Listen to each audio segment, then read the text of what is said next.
Welcome to today's class. Let me teach you how to solve statistics using distribution table. So now for this question, we have to find the arithmetic mean, and we're told that the number of sick leave days is as follows. We're given this figure here.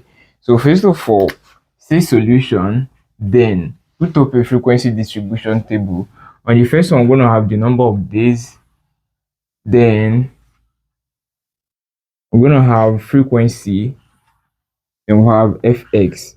Fx means frequency times number of days. So close your table. So from here, we can arrange it in ascending order this time, right?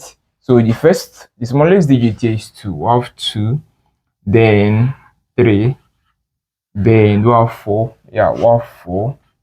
Then there is no 5.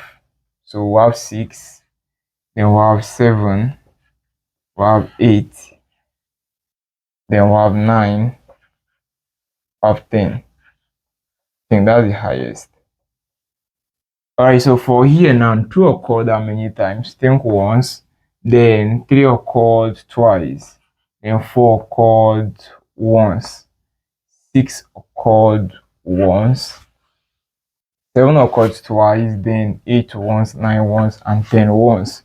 So to find fx, 2 times 1 is 2, 3 times 2 is 6, 4 times 1 is 4, this is 6, this is 14, this is 8, this is 9, and this is 10. Now what we're going to add here is we sum the fx.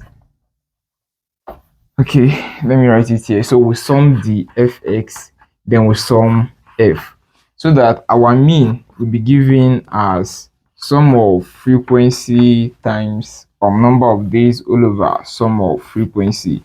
So this will give us, now when we sum this, so let's add it up.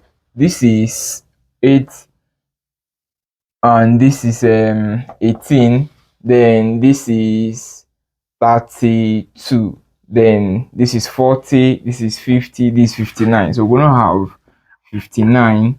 Then here, this is 1, this is 3, this is 4, this is 5, this is 7, this is 8, this is 9, this is 10. So we have 10. Alright, so this will give us 59 over 10, which is equals to 5.9. So we got to the same answer. Remember we solved this question before, just using adding up the number of days, then dividing it by the total number, so which is 59 over 10. We still have 5.9. So this is for frequency distribution table. Now in the next class, we're going to learn how to find arithmetic mean using solving for grouped data. So check the next